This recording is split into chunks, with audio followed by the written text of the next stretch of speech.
Look at this. Oh, Terence here from Neptune Systems, guys. Happy Cinco de Mayo. Feliz Cinco de Mayo. Hope you guys can hear me out there and you're having a good old time today. All cooped up, in your homes for Cinco de Mayo. I know I have an awesome meal waiting for me later tonight, being cooked up for me for Cinco de Mayo. But happy Cinco de Mayo. You are with Let's Talk Reef, Neptune Systems. This is Terence, bringing you another episode from the home reef. And we got a great show for you here today, guys. I'm looking forward to it. We have a lot of stuff going on in the, I guess the fish cave, I call it, for this reef right here.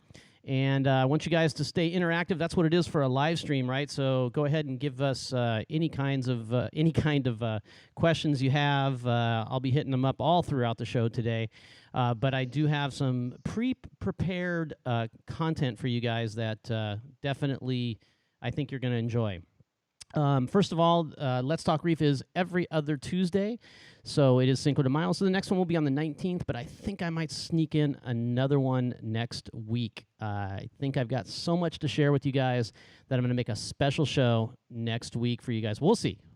Tons of stuff to share, lots of good ideas that people have been giving me, and I've been trying to implement in the home reef here. And first one I want to bring to you, it's pretty interesting.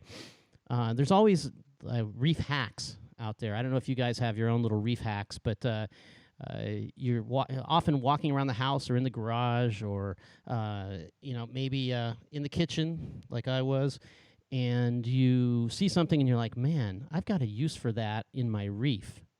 And that happened to me the other day. I was finishing up barbecuing, and this is one of my favorite rubs for beef right here. It's called Kinder's Buttery Steakhouse. I use it on burgers. I use it on tri-tip, especially. Love it on tri-tip. But this is one of these reef hacks because did you know Buttery Steakhouse is actually really good for tangs? No. I don't really mean that. I'm just joking. But I was about to throw away an empty one of these, and in my head, it just clicked to me back to the early days of fish keeping. Before I had my own tank, we had a tank at my dad's house, and I didn't get to do that much with it. He got to do most of the stuff with it, but once in a while, he'd let me feed it. And I just all of a sudden remembered this, I think it was yellow and red or yellow and orange bottle of Tetra Flakes, and it was a special time that I got to be able to put Tetra Flakes into the tank, and I couldn't just shake them right in, right? I had to put them in my hand because he's like, you can't get too much food in there. But I was in the kitchen, and I, didn't throw this away because I said, you know what? I've got a use for this. And although this is all about, Neptune stuff is about automating, and there's an AFS and all of that, I often want to just throw fish food into my tank. And if you're like me, okay, you have, let me see if I can pull a few of these out. We'll give some props here to some of these companies. So I've got the Formula One pellets. These are the small pellets, sinking pellets from Ocean Nutrition. I've got, I don't know, what is this? New Life Spectrum Thera A, right? These kind of float on the surface a little more. These are a little bit bigger pellet size. And then I've got another New Life Spectrum type here, and I've got these big boys here that were the medium-sized pellets from Ocean Nutrition. I have all of these, right? And I like to mix it up for all of my fish. I feed a lot of pellet food. A lot of people, I feed a lot of frozen food too. I feed LRS and everything. But I just got tired of, I thought, I'm tired of sticking my hands in these things. Also, Benepets. I mean, look at this. Benepets is a powdered food. I just throw some of that stuff in sometimes. I've got Reef Roids here, right? But what if I was able to just make a mix, okay, and throw it all into one little shaker and shake it in like I'm, I don't know, putting on a rub on my tri-tip. And how would that work? It works. And the fish are waiting over here. Somebody I just saw commented. So I think I'll shake some of this in here so we can get them all over here so you guys can see them. But this was my hack because now I have this next to the tank, and whenever I feel like it, I just reach over and I open it up, and it's got the little shaker thing right there, and I just shake some in. I don't get it all over my hands, and the way it goes. There is a question right away. I'll get this answered for people. It says, anyone know how big the tank is behind This is a 425-gallon Reef Savvy aquarium, and I've had it for about 4 or 5 years total, with about 3.5 years now with all of the livestock. So there you go. Let's put a little bit in. So I'm going to get off the mic here for a second and see what happens.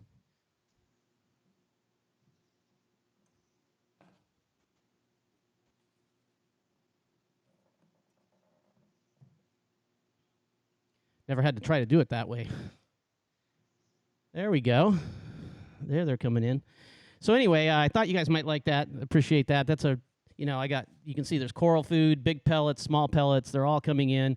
And then everybody's probably thinking, wait a second, didn't you turn off your pumps? And no, I don't do any of that. The food goes in, it goes somewhere, it goes around, and I have ways to pull the nutrients out. So the fish are definitely happy.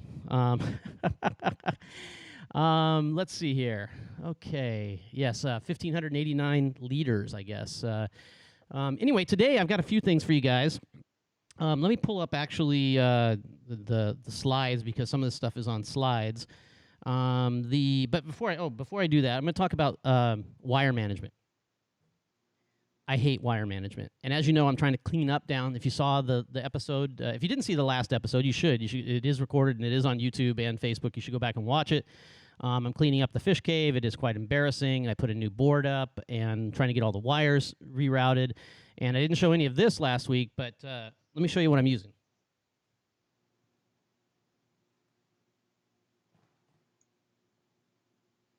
So this is a wire management channel. And these things, there are some of them that are a real pain in the butt, and there's some that are pretty easy and pretty flexible. This happens to be, in my opinion, easy and flexible. I'm going to show you where you can get this on Amazon in a minute.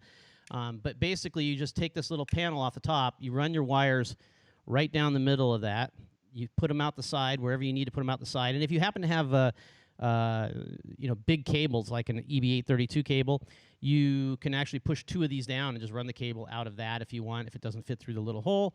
When you're all done, you basically snap this back on, and voila, everything looks clean. I'm going to show you some pictures in a minute of that. Now, what's really cool of the kit that I picked up is it didn't just come with the channels. It also came with this stuff, which, if you guys are in reef keeping, this is awesome stuff, right? It's this double-sided, super sticky tape, and as they give you a whole roll of this stuff with it. I didn't use this on mine. I used different kind of screws to screw it down, but they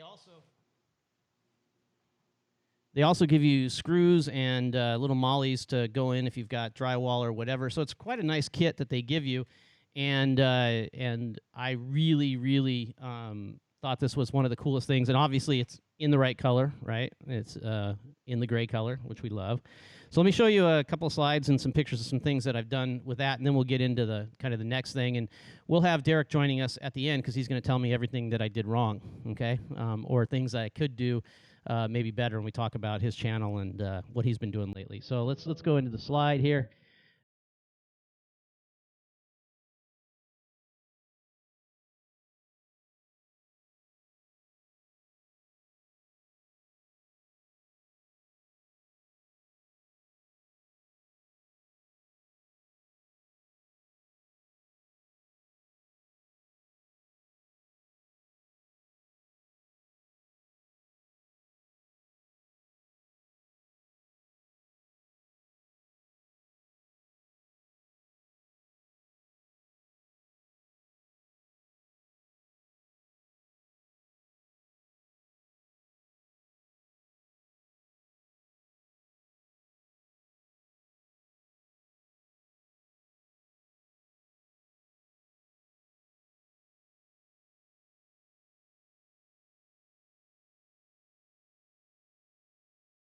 Like, oh, is the music still playing? Oh, sorry, guys. Isn't music playing? No, there's no music playing.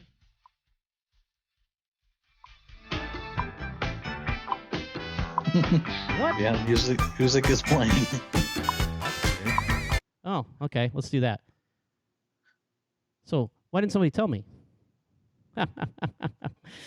The wonder of multiple inputs, right? So it's all good now. What song was it anyway? I don't even know. It was the Cinco de Mayo. Oh, still playing, huh? Oh, okay. So it's the same one still playing, and Okay, well, we'll get that. Anyway, so you can see you're using it for the for all of the tubing, and as well using it for all the wiring that you have. And I actually had to move some stuff around. The was it yesterday or the day before? So I had to take apart a couple of these, and that's really when you know you've got good wire management. Is when yeah, everybody's having a good time. I'm glad you like the music. You know you've got good wire management when you can take it apart and put it back together in just a couple of minutes and not have to like unsnap or cut a bunch of zip ties and everything else. So here's what we're going to talk about today, okay, that I want to go over with you guys. This is really the crux of the episode today. It's crazy. I've had containers for saltwater and for freshwater since the beginning of my tank. Like I said, I don't know, 4.5 years ago. You can't hear music anymore. You can't hear the music anymore. It's all gone, right? It's crazy. Yeah, it's all gone. Okay, good. All right. So, but I've had these water containers downstairs, and they haven't been automated, if you can believe that, or at least not extremely so. I had one switch on there in case they overfilled. But again, it's like the cobbler whose children have no shoes. I have all of this stuff available to me, and I hadn't done anything with it. And so now is the time to make it happen and to share it with you guys. So I have 100 gallons of freshwater storage and 100 gallons of saltwater storage downstairs. And what I wanted to accomplish, and of course I've got like a 7-stage RODI, and what I wanted to accomplish was I didn't want every time it used a little bit of water to automatically start pulling water in from my RODI. I wanted it to make water, do that for a few hours, and then not do it again for maybe a couple of days until it used up some of it, and then fill it back up again, and have it go on that cycle. And there's a few reasons for doing that. One of the reasons has to do with things like TDS creep, and there's a few other reasons. But needless to say, that's how I wanted to accomplish it, was drain down some of the water, a good amount, and then fill it back up. So the way that I turn the water off and on is by using one of these Neptune Systems solenoid valves, and they connect up to your 24 volt DC 24 volt connections, either on an EB832 or on an FMM module, or on a 1-link module. Any one of those has these 2-pin connectors on it. They're just an off and on 24 volt. And you can connect up these solenoids from us to them and turn off and on the water. Now, in addition to that, I wanted to have, because electronics fail, they just do, and it can happen because of your programming. It can happen because of an actual failure. It can happen for a myriad of reasons. And so I always am a huge fan, like we did with the ATK, is to put some sort of mechanical backup in place in case that happens. And so that's why in this picture you see that there is a float valve on the top, but it's only there as a last resort. Now, there's a myriad of ways to do this, and probably see, I'm looking at trying to look at the comments right now. I'm sure there's a bunch of you guys out there that have a different way that you would do it. This is what I found to be the simplest way to tell everybody. This is really something that any of you guys could do out there. Even if you are not like Derrick Picker, you can do this yourself. It's not that big of a deal. I'm going to take you through the steps. These are the optical sensors, and if you are uncomfortable with some of the drilling and stuff I'm going to show you in a minute, and by the way, you don't have to have 100 gallons. You could do this with a 7-gallon container if you wanted, that you hid in the in the closet or underneath the tank.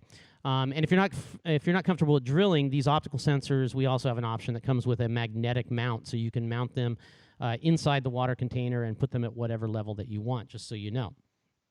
So let's go through this a little bit. Let's see, next. So here's my 2 containers, right? I've got RODI on the left, and I've got saltwater on the right.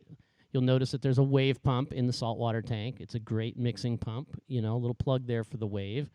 One of the reasons is because when the water goes down, right, the wave goes off. And then when the water goes up, the wave comes back on.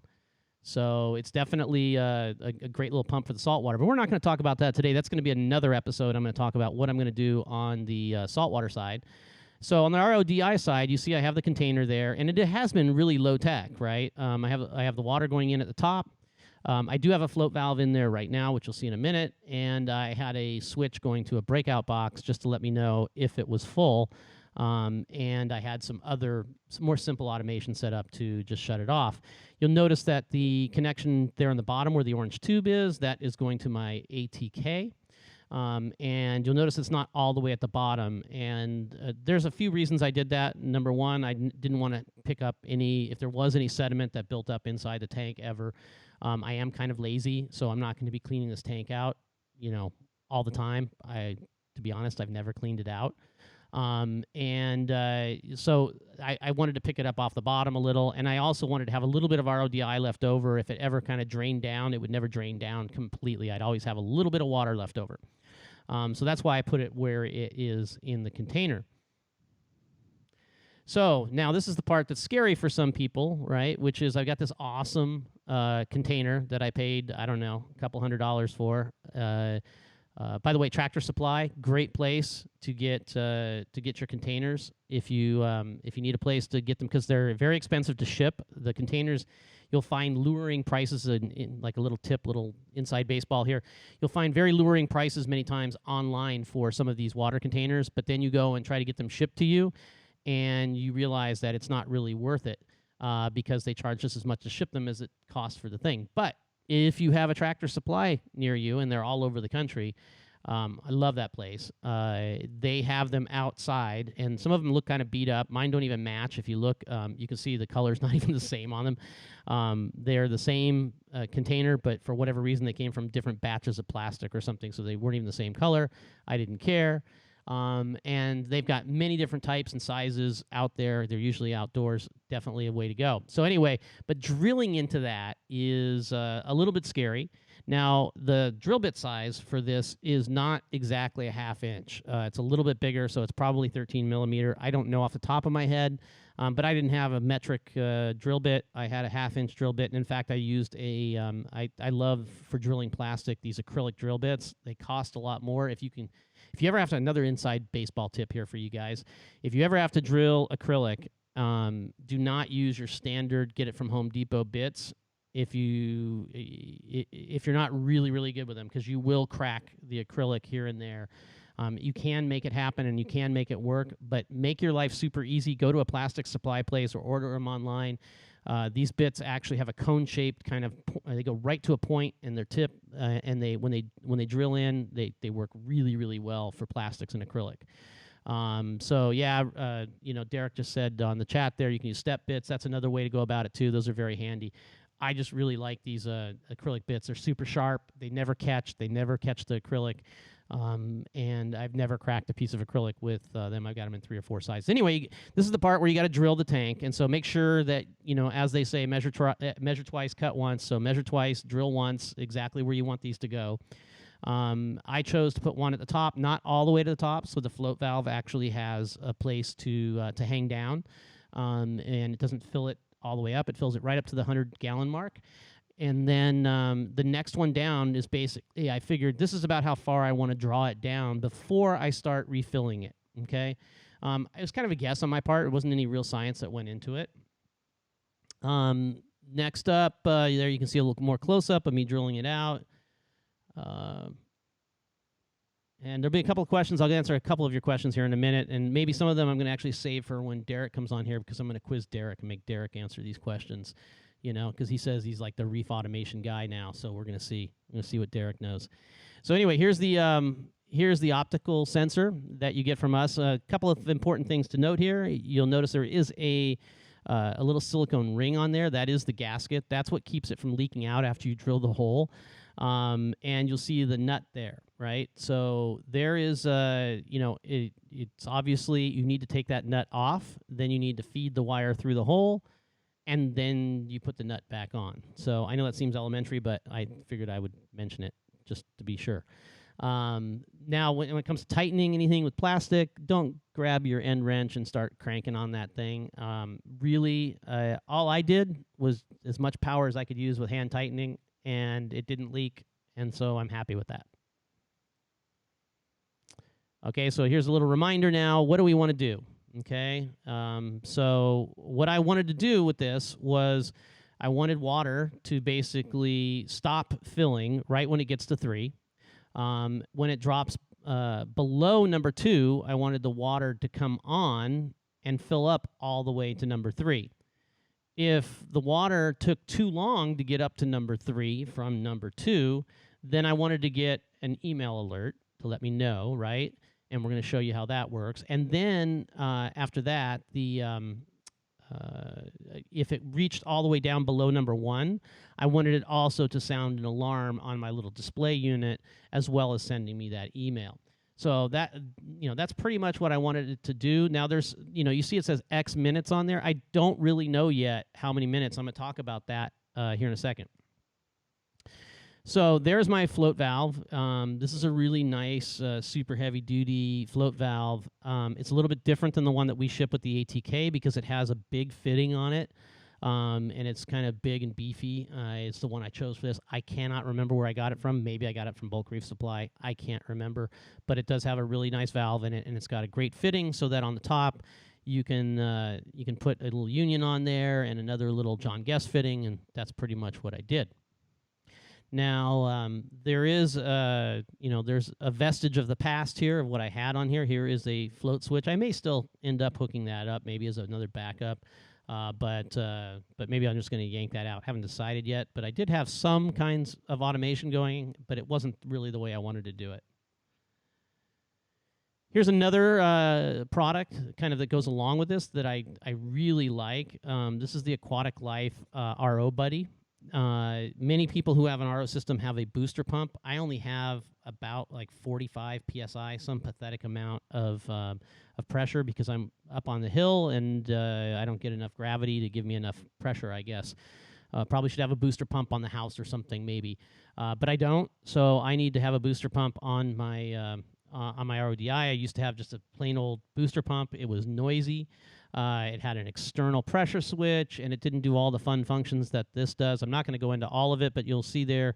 Maybe you can look it up on the internet. It does a whole bunch of different features for flushing the lines and managing the turning it on and off, and yeah, bunch of stuff. So not going to get into it, but I do like the product, and it is a lot quieter than what looks like an RV water pump that you get for a pressure pump from BRS or wherever. Anyway, so I have that on the system. Just wanted to give you that heads up. So here it is after I've got it installed, okay?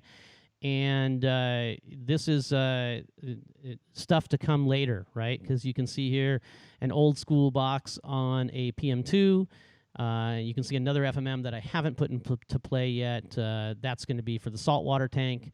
And you see the FMM that I'm using right here, and I've got the sensors 1, 2, and 3 connected up to my FMM. Now, I don't have my water solenoid hooked up to this particular FMM. Why? Because it was more convenient for me to plug it into the Energy Bar 832 that was on my board.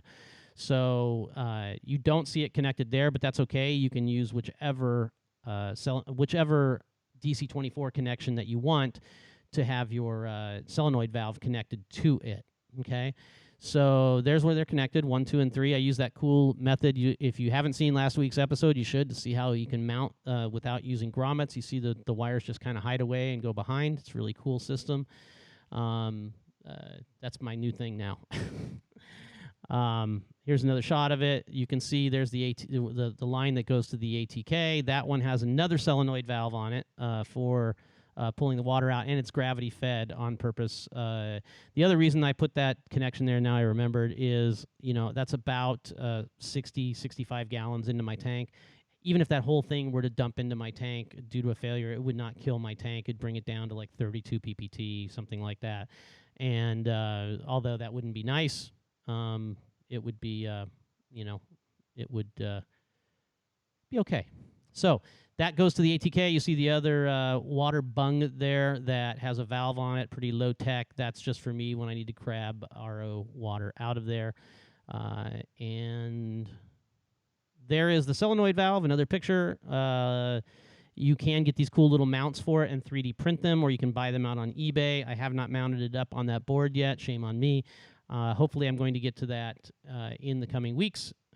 I think Chad in our office is printing me up some of these, hopefully, so I can mount my solenoid valves on that beautiful chipboard that you saw there, which, by the way, I am recycling, okay, for the earth. That is the crate that this tank came in. I used all the crate materials to like line the inside of my fish cave with boards. So that's the one that my RODI system is the end piece of it. So there is that. All right, now we're going to talk, the dreaded programming. So this is not something that there is a task for. You do kind of have to do this yourself. Oh, Harry, is that one yours? I'm sorry if I didn't give you credit, man. I don't know. I yanked it off the internet, so I'll give credit where credit is due. Harry Singer from Harry's Aquatics, I guess, prints those up and sells those little brackets for the solenoids. Okay, so what do we need to control here? What we need to control is the solenoid valve that comes from my RODI unit, right? And in this case, what I've done is this is actually the feed valve from my source water supply into the RO-Buddy, which is into the RODI, which then goes into the tank. That's how I have it set up. So you can see here I've got the box around. This is accessory outlet A on energy bar 832, so that's how you know it's a DC 24 volt item. And you can see the programming on the right. So first of all, just to kind of go over this for you guys, fallback off means if for whatever reason this energy bar were to lose communication with the apex, it's going to turn this accessory, in this case the solenoid valve, to the off position. That will always happen. And then I've labeled these what I think is logically, which is H2O mid, which is number 2 in the screen, and H2O full, which is number 3 in the screen. So if the mid one is sorry, if the I can't even read my own writing from here. If H2O mid is open, then turn it on, okay, which means the water is dropped down below number 2. If it's then going to try to fill up from there, right, because it's going to turn on. If it's full, when it gets to number 3, then it's going to turn itself off. And then we have this when statement that we've talked about in a few different episodes, which is a really cool statement, which says turn something on. Most of the time you're using it like this. Turn something on. And if after a particular amount of time, you don't get the condition that you want, only have it go on that long. Otherwise, turn it off and throw an error message for that particular outlet, which we'll get to in a second here. And then there's a couple of defer statements, which basically just say, hey, look, when you go to turn this thing on, make sure it stays in that state for at least 2 minutes before you turn it on. For off, make sure it stays in that state for at least 2 minutes to turn it off. And that's pretty much it. It's not, there's no complex like sequencing of, because I know there's a bunch of you guys out there that say, well, I'd love to do a latch with a virtual outlet and this, and there's all this stuff that goes on. And you could certainly make this as complex or this simple that you would like, but I think this gets the job done, and it's Russ approved because Russ is the one who looked over this and told me this is how you should do it. So if you have a complaint about this, I dare you, go out to the forum and tell Russ that this is all wrong, okay? And see what happens, because that would be fun. And before you do, send me a message on Facebook so I can watch the fireworks. But Russ is a great guy. Russ has been around forever helping people with their apexes. And whenever I have something that I want to make sure I don't say it wrong, I ask Russ, okay? And another thing to look on here is you'll notice that I have the logging enabled on here. Now, the reason I want to have the logging enabled here is because I want to understand how long it took to either completely fill it up to the number 3, or maybe it didn't make it to number 3. That way, in this case, I have allotted 6 hours, 360 minutes in that when statement. If it took more time than that, then I can see, oh, it shut off, right? Okay, that's fine. But what if it only took it, say, I don't know, 120 minutes to fill from number 2 to number 3? I could see that in my logs and be able to know, hey, I'm going to make that when statement a little tighter. That way I've got a little more protection on that. So I hope that makes sense. Okay, so now what about the alerts? So I talked about originally two different types of alerts. I don't want an alarm to sound just because the when goes off. But I would like to get an email alert. So the first one does that, right? It adds that statement into my email alert outlet or output. Sorry, Russ. And you'll notice too the sequence of these things. If it's been said many times in your email alerts, sequence in any output matters because the last thing that becomes true is what gets done, right? And so if you and only that thing. So in the case of an error alert, you're not going to see them all of them. You're going to see the last one that happens to be there. So I always try to make my temperature, which is my most important thing, right? It's the thing that kills everything for sure. Or my water leak type sensors, which basically makes you have a real problem with the significant other in your household. Those things usually come near the end. So that's what I have in the email alert, and then I have the sound alarm, right, which is another output for that, the base alarm, and that particular one, that's where I have just the sensor on that one. So that one is where I'm going to get the audible alert, and probably could stick a defer in there or something, but it doesn't really matter. If it drops below, it drops below. So hopefully that makes sense to you guys. And again, I'm looking for all the questions, and we'll, if we have to, we'll circle back on this with Derrick so he can set me straight. Let's see, what do I have next here? Okay, so here is a log. So once you have this set up, right, now you can go back. This isn't that log. This is my ATO log, right? So this looks at my ATK that I have set up, and says how long is it filling during the day, and what time of the day is it doing the filling. And the same thing I can pull up, right? I just finished this yesterday, so I didn't have any data to show you guys, but the same thing you'd be able to pull up on my freshwater in solenoid that's set up with the way I just showed you. And then I can go, yeah, guess what? With the output that I have, I've got dual RODIs, dual membranes on my thing and whatever. This is the real output that I get through my RODI. So it really only took it, an hour and a half or whatever it takes. And then I can change that when statement. Let's see. Oh, I've reached the end of that one. So anyway, that's the crux of take a few questions here. Let me look back through a few of your questions. Wow, you guys don't have too many questions today. Okay, let's see here. 3613 says, yes, it is easy if you use the magnetic sensor. Good point. Again, if you don't want to drill, if you don't want to put holes in your container, or you're afraid of leaking or what have you, you can use the magnetic sensor mount that comes with that. So that definitely makes it super easy. Somebody else, this is another good question, which says, do you recommend an ATK attached directly to RODI? I do not. There are a myriad of reasons for that. Obviously, failure of the water control mechanism means that you just have water continuously going in. You could make that redundant, but you also have TDS creep issues. It's definitely a much better idea to fill a reservoir and then have that reservoir feed your ATK. Let's see here. Another good tip here, too. I forgot to mention that. Patrick, AGS, thank you. Running the bit in reverse a little bit helps as well. Yeah, if you run it in reverse, it kind of takes out some of the burrs if you're using not the bit that I showed you. That's definitely a thing.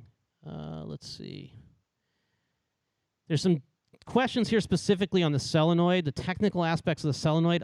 I'm not exactly the right person to answer that. So if anybody from our engineering group happens to be watching this, don't be shy. Please chime in here and help me out on this one. The first one was, can that solenoid handle 60 plus PSI of pressure?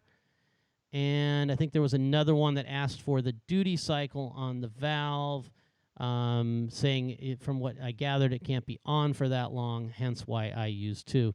That's Jason Garcia. I don't exactly know the duty cycle myself. I know I've used it this way. One of them that I have for now 3 years. It has not failed, but that's certainly something that I think maybe somebody in engineering can answer. Sorry, Jason, I haven't looked that up for you yet. Okay. Well, I'd like you guys to lock and load some difficult questions here right now, because we're going to be bringing in the expert here, the Reef Automation expert, the self-proclaimed master of Oh my goodness. Apex Gear, the man who upsets all those who create reef automation tools from outside the United States of America. Oh boy, come on, man. So anyway, he's audio. He's sitting back here live. We're gonna bring Derrick in. Derrick Picker. Derrick, how's it going, man? How was that What's up, buddy? How was that for an intro, huh? That was wonderful. They're gonna come after me now. Hey, I didn't mention any names. I didn't either. But thanks for coming on today at such short notice. I thought this would be a good episode to bring you in. Thanks for having me, man. You know, give some feedback on maybe some of the mistakes and stuff I had. But first of all, let's give a plug. You've got a YouTube channel, right, that you run, and a Facebook page that you run called Reef Automation, right? That's correct. Okay. And what's the URL for the YouTube? Do you know, or is it just what's the YouTube/Reef Automation, one word. Oh, I don't even have to. I was going to put that out there in a text box for you, but I don't even need to do that. Same thing with Facebook. It's just Reef Automation. The guy's got the best name ever. I could type it. So anyway, that's great, man. So how long have you been doing that? You know, surprisingly, I started in January, so not very long. And you've got like almost 1,000 subs, right? You're working towards that, right? We're getting there because there's a big surprise when I get to 1,000 subs. Yeah. All right.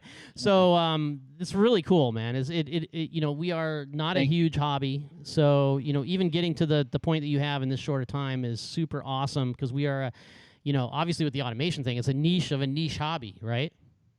It absolutely is. And same thing with my normal job being a home automation programmer. It's very niche, very, very niche. Yes. Whatever. And this is the same way. And I found that there was a need. So that's why I started doing it. I specifically wanted to get people out of being afraid of automation. That was my biggest goal. And when I watch your guys' videos, when I watch all the other people out there, they're not going, well, sometimes they do, but generally they don't go step by step. How do you do this? Step by step. How do you do this? So you're saying I failed today? No, but I have a question for Russ. Okay. All right. Well, give it to him. Give Russ a little thing. So what did you see there that you're like, why did you do it this way? So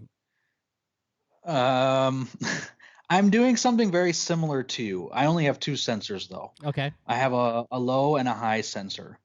And I just have it when it gets to the low sensor, start filling until it gets to the high sensor. I do have very similar. I recommend everybody putting a float valve at the top. Absolutely. I highly recommend not using the magnetic optical sensors, and I'll tell you why. You have 100-gallon tanks there. What if you had to get to one of them? Right. How are you going to get in? You can't fit in that little hole. That is a good point, and I didn't bring that up in my discussion. So it is if you have a huge tank, it's generally not a good idea. There's a couple of things here because of what he's talking about. You have to reach down in there, and by the way, that's also the reason why the hole isn't even further down than it is. Truth be told, because you do have to reach down there, and there are ways to obviously feed a wire through and do different things, but that's one reason. The second reason is that then you have to feed the wire up through the top or the cap or whatever, and it's kind of messy. You absolutely do. And so that's often a problem. The third thing is that no matter how good you seal anything from salt water or even fresh water, right, it just tends to obviously, if it's in the water, it's got more chance of having water in it than when it's out of the water. Duh, right? Yeah. So, well, with me, and I don't know if you're doing this, you might be doing it in your saltwater bin, but in my saltwater bin, I have a mixer. Mm-hmm. I have something mixing it, and those magnetic stirrers over time are just going to move. Yeah, they're just going to move. Yeah, that's true too. So I found it. Just drill them. I mean, it's not hard. Take you 5 minutes, and they're stable. And if you have to replace them, it's going to suck if you ever have to replace them. But just drain the water and replace them. Yeah. Okay. I'm not. You want me to continue, or you have another question? The other thing I wanted to say too, in terms of using optical sensors versus using something else like a float switch. So in a saltwater mix tank, right? We're talking about big mix tanks, and I'll get into this when I actually do it. But using an optical sensor down near the bottom or down where it's hard to reach is not a great idea, because you can't clean it, and when you're in a saltwater mix tank, stuff gets film on it all the time. If you want to use one on the top, you can, and you can wipe it off when you need to, or you can use a float switch. And a float switch is absolutely a reasonable way. And when I do it in my other one, I'll probably use an optical at the top, and I'll probably use a float switch down near the bottom. What do you think of that? I think that's a good idea. I can tell you, I use all optical sensors in my system, and I use Tropic Marin Pro Salt, Oh, la di and that's what da. I've. Yeah, a little Well, plug for Tropic Marin. I use clean salt. I don't use the cheap stuff that Terence uses. what I was getting at was I used to use a different salt, which I'm not going to name, and it used to get crud, like you're saying. You mean like the Red Absolutely. Sea stuff? I didn't say that. Oh, okay. It used to get crud.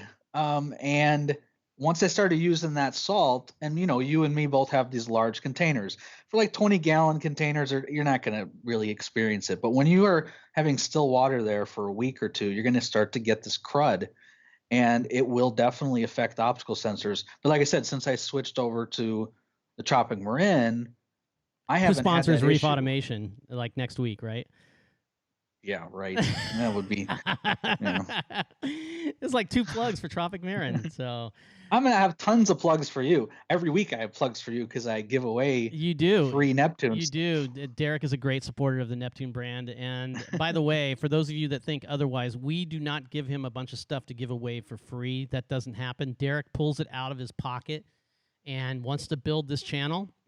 And he knows That's correct. that people are attracted to free stuff.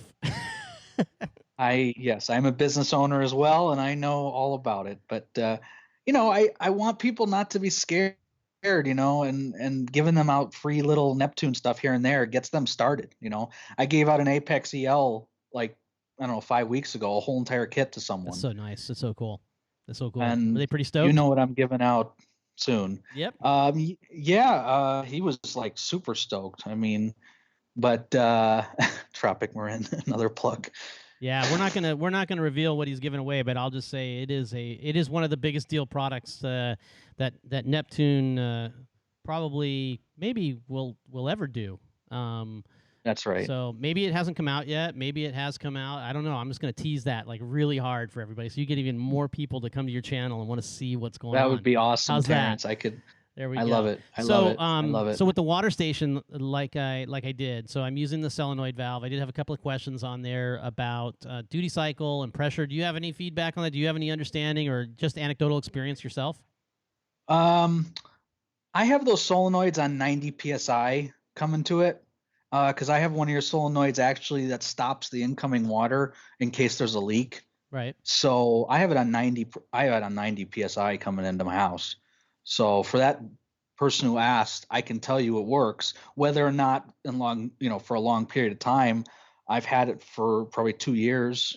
So there we go. Look again, at this. Adam Clayton. It's a safety. Adam Clayton just subscribed to your channel, man. So thank you, Adam. I appreciate it. We just got man. you a sub right there. Okay. So all you guys here that are listening, and there's well over 100 of you guys. 123 right now listening out there. Go over to Reef Automation on YouTube and on Facebook and join it and sub to his page. And I do live streams every week too. So I don't know what time. If do you have a regular that. time, or are you just kind of doing it? Saturday mornings I do it. 10 a.m. Pacific time. So it's usually at a pretty good time for most people throughout the United States here. I even get a lot of people in Europe watching lately.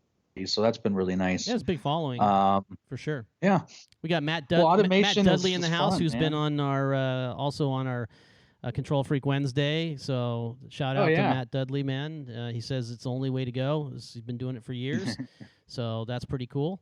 What else? Well, for those that don't know, and I have like 37 modules now on one system, and you've told me continuously to not do that. So what I did was, when you were having something for Christmas, I think, like a charity. Yeah. I bought a base unit for backup, and then I bought another base unit for another backup. So I have 2 backups. Yeah, it's one of those things where the Apex can support it, but it's also another one of these things where it's like, maybe you want to, not put every egg in one basket, right? Again, if you're running. Let's be honest. When you're running a tank like this, there's many thousands of dollars, of not just livestock, which is this obvious, but all the equipment and everything else that you're spending. And so while it does sound like a shameless plug for our stuff to buy more of it, it absolutely does make sense to spend another $500 or whatever on on another piece of equipment, so you have a backup and Yeah, you can split it up and everything else. I had that for a while actually. I had it on 3 tanks. I had 3 base units going, and I just kept getting so frustrated switching between them on Fusion. Honestly, that's really all it was. I know it was the safest way to do it, but I did find it annoying when I'd have to switch. So, okay, outside of the Neptune gear, what are you looking at lately that's really that you think is really cool, or you got like projects planned, or what's on the horizon for Derrick in the Reef Automation game? Well, I don't know if I'm supposed to say companies anymore now. Now I'm I scared. don't care. It But doesn't matter to me. I mean, we know okay. all the companies that are out there, and I'm not looking for you to slam any company. I want you to, So if you want to, if you got something going on and it looks cool and people are interested in it, let's hear about it. yeah, so I'm really, really excited for the Mastertronic, to be honest with you. Okay. Of course, I would hope that you guys make another Trident that does multiple things other than the big three. Hmm. But for the time being, the Mastertronic's going to be huge, I think. And just what I'm reading about, it's also going to be really expensive. Yeah, I think so. I mean, this is a good topic in general, and like I said, don't mind discussing other companies, especially if they haven't released product yet. I mean, having something that could test lots of different things is super desirable. You've tried that already with one particular product that's out there and haven't been Yeah, super all my successful. And subs if you know. want to know, you guys are subscribing to his channel. You can go out and you can hear his review on various products that are out there. But we won't rehash that. But the general technology of automating in the way that these devices are automating, whether it be the Mastertronic product, only from what I've seen online and what they've revealed already, as well as the ReefBot system that's out there, as well as the one that went away that was going to be for stores way back when. I can't remember the name of it. That was no, Mindstream? it was a big scam. It was almost like an ATM level device or something. And this is Oh, about really? 5 or 6 years ago, and it was all the rage. Hey, you can go read about it and people talking it like it was going to be amazing. It's going to be the best in the world, and then of course it fell flat. So, but the part of the dilemma with these products is that they it's very, very difficult to make a product that has that much automation, that many things turning and gears whirring, and things that are going to come in and drop stuff in and take stuff out, and all of that stuff that has to happen with that many different parts and pieces. It's really difficult to make it happen. For the hobby, I absolutely would love to Right. see a product like that come around.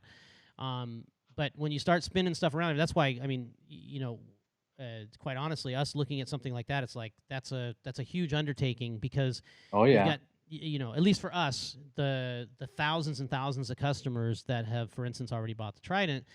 You can't have any failures. You can't have even a slight amount Right. of learning curve to figure something out, and right away you've got to sell thousands and thousands and thousands of them, and that's just scary as all get up, because it is not an easy task, and what you can do in 1 or 2 or 5 or 10 is not what it is when you got the permutations of people's environments, right?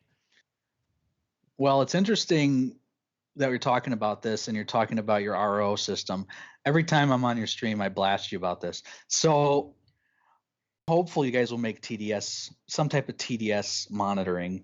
You That would can be do it. You can do it huge. now. You're just gonna have to spend a lot of money to do it, right? I Yeah, mean, I've looked, absolutely. you can do it with the conductivity probe and the PM2 right now if you want to, or somebody could, yeah. But it's definitely something we're aware of, and it's But that would on be the big. big on the big whiteboard of things, right? I mean, again, we're all reef keepers, right? So we Hmm. know the stuff that we would want.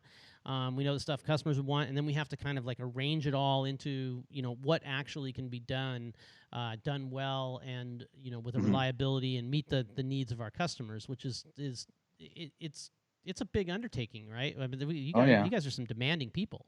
Um, Well, I mean, I just switched over my entire reef to only Neptune. hmm. See, I had a mixture of all kinds of different things. And now it's strictly, I have a core pump now. I have all dose pumps, and I just find it to be so much easier, you know, for just anybody out there that's listening. if you have something that's made by the same company that works with the same equipment and it's all made together, it just works. But then when you start getting all these, and like you just said, the conductivity and I've seen people with TDS alarms and all kinds of, I'm like, man, it'd be nice if I just got an alert on my phone from my Apex. Hey, your TDS is creeping, you know? Yep, absolutely. That's all I ask for. So I got the automated tester. here's I'm like, here's something a little off topic, right? So Jason Martin says the dilemma is reagents. We can automate anything, but we can't make reagents.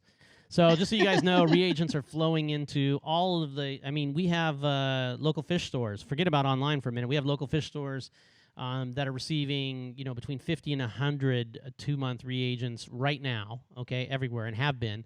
We have hundreds coming into all of the online stores, and in fact, today, just in the post for this live stream, I posted both saltwateraquarium.com and they got a ton. Bulk Reef Supply. Both have reagents. Marine Depot has some on the way. It should be hitting any time. So if you're concerned about that, the COVID thing really, I think it threw everything for a loop, and we're pretty much through that now. We're doing well. Reef Dude said my local fish store just stocked up reagent for all, so that's good. Hey Devin, how's it going? So let's see. There was another question in here that I wanted to take. Well, anyway, so Mastertronic is one thing. What other thing are you doing at home? So I was going to talk about when you get to the saltwater aspect of your system, what you're going to run into, and what I figured out is, when do I put salt in there? That's going to be your big dilemma. And I found out that the best way to do it for me was to have an alert when it gets to the top piece, and then tell me, like, I made a virtual outlet that tells me, hey, I'm at my top, you need to put salt in, and then I go in and I just switch it off. And I find that to be really helpful. That's kind of what I was thinking about doing. Yeah, is basically just after I because I do a manual water change, right? Because it's all gravity fed, so I do the old school. I have a 1-inch or an 1.25-inch flex tube that I suck the goo out of my sump with, and I just like that, and it goes into the sink right next to my sump, and it gets down to a certain level of my sump. I know that's 100 gallons, and I take the same hose, connect it up to the saltwater vat, open the valve, sit there, surf the internet for 10 minutes, and wait for it to dump in, and that's it. And I really am a lazy reefer. I mean, when you have a lot of water, you get a lot of room to to do things, not like people will tell you to do them. Like I don't manage the water temperature, for instance, and these kinds of things in my mix vat. I'm horrible, Yeah, I don't do that either. I don't see the point. I don't necessarily either. It'll drop my tank by 3 degrees for an hour and a half, and then it goes back, and it's like, so what? It has no effect. Yeah. Okay. So yeah, it has no effect. It has absolutely no effect. Yeah. So I mean, on a smaller tank, maybe you're doing a bigger water change, and it takes longer to stabilize back up the temperature. There's probably a reason there, but anyway, so on mine, that's what I'm planning on doing. Is after I do that water change, I'm gonna hit a virtual outlet. Right, it's gonna know to fill, or it'll just start filling. I don't really care because I just dumped it out. It's gonna not fill that fast, and then it's gonna give me the alert. Meanwhile, that the water's still gonna be mixing, even though it's fresh water. It'll just come on automatically because the wave's just gonna stay on. I don't really care. I know, I told you I'm lazy, man. And so the water will just start mixing. I'll get an alert. I'll probably see it on Tuesday. Remember to do it on Thursday. And go down there, throw some salt in, and then remember I've got mixed salt water by the following Sunday or Monday, and go down and do a water change. Well, I just programmed something that maybe would be interesting to you. Is I was getting constant alerts when the Trident reagent was low, and it was driving me crazy. So I programmed in my system now to only alert me at certain times of the day now when the Trident's low, because that was just driving me crazy. So kind of similar. You just don't want to get alerts constantly all day long and wait till Thursday or wait till whenever you're waiting till. So I have all these things set up to alert me. I actually did a whole video on how to do that with virtual outlets. But to answer your other question you had, I am probably this weekend going to run a ton of wires throughout my house, and I am going to be putting in alarms. Now they're either going to be in the ceiling or they're going to be sitting next to my bed. I haven't decided yet. But unfortunately, I've had 2 leaks now in the last 2 weeks that happened in the middle of the night. Oh, Luckily, wow. they were small. But then my wife wakes me up at 8 o'clock, and I'm like, So why didn't you wake me up 3 hours ago when you were up? When you were up? it's definitely something I think that's wanting in the reef automation area, is to tell people how to maybe DIY some audible alerts, maybe connect them up Mhm. to their 24-volt that they have Yep. free, because That's how you have to they've do got it. them. We've Yep. got the cables, obviously, with Neptune systems. You can get the bare wire cable, so it makes it super easy to do. And then you connect up whatever kind of little audio device. And, hint, hint, I might have a few different things here that might be in a future episode that might be sitting here. And you can, probably, maybe it's 3 or 4 or 5 weeks. I will Reveal. have them. Yes, and yes, there's lots Well, of for those that are, There's not ums, there's So I got comments out here. Everybody's counting my ums. it's because You no, know. no, no. They're counting my ums because every video that I do, I say a lot, so they make fun of me about my Oh, ums. is that where it's coming from? me. It's yes, it's me. You know what you tell people? Um, It's like, there you look, go. There's another one. I don't come down to the city's refuse department to complain about your job. So the moment you want to have your own live stream and put yourself in front of the world and give them information, then you can start And critiquing I'm everybody new, else. and I'm still new. I've only been doing this since January, so I'm definitely Well, you're gonna get doing a better great at it. job, man. You're doing a great Thank job. you so much. And we're going to wrap this one up here. We've got a lot Okay. of great content in this particular episode. I really appreciate you coming on. And your channel is Reef Automation on YouTube and on Facebook. There will Yep. be as minimal amount of ums as there can be. You do give away free stuff, so Every make week. sure that you go and see his live streams, because he does give away free stuff, and he's got a cool giveaway coming up as soon as he gets to 1,000 subs. So therefore, you need to Very go and cool. sub to his channel. So Derrick, thank you so much. We'll have you on again Thank you, here Terence. sometime in the future. For all you guys out there, we will be back. Hopefully, I'll have a sneak-in episode, maybe maybe between now and next week sometime. And for sure, we'll be on again on the 19th of May with another Let's Talk Reef. And hopefully next week, a Control Freak Wednesday will come on. Those guys from Miami, they bailed on me last week. Those guys, man, they're like, "Oh yeah, we're gonna do all of these, whatever." And then I'll do them every I week contacted. with you if you Yeah, want. we already saw your stuff, man. So it's like, I know, but maybe if we'll you do it need again. if you We'll need go it. through the stuff again. But anyway, thanks everybody for coming and joining us. Go see the old episodes as well. There's great stuff on there. And until next time, enjoy those fish. Thanks a lot, Derrick, for joining us. And Thank you again. that's it for Let's Talk Reef.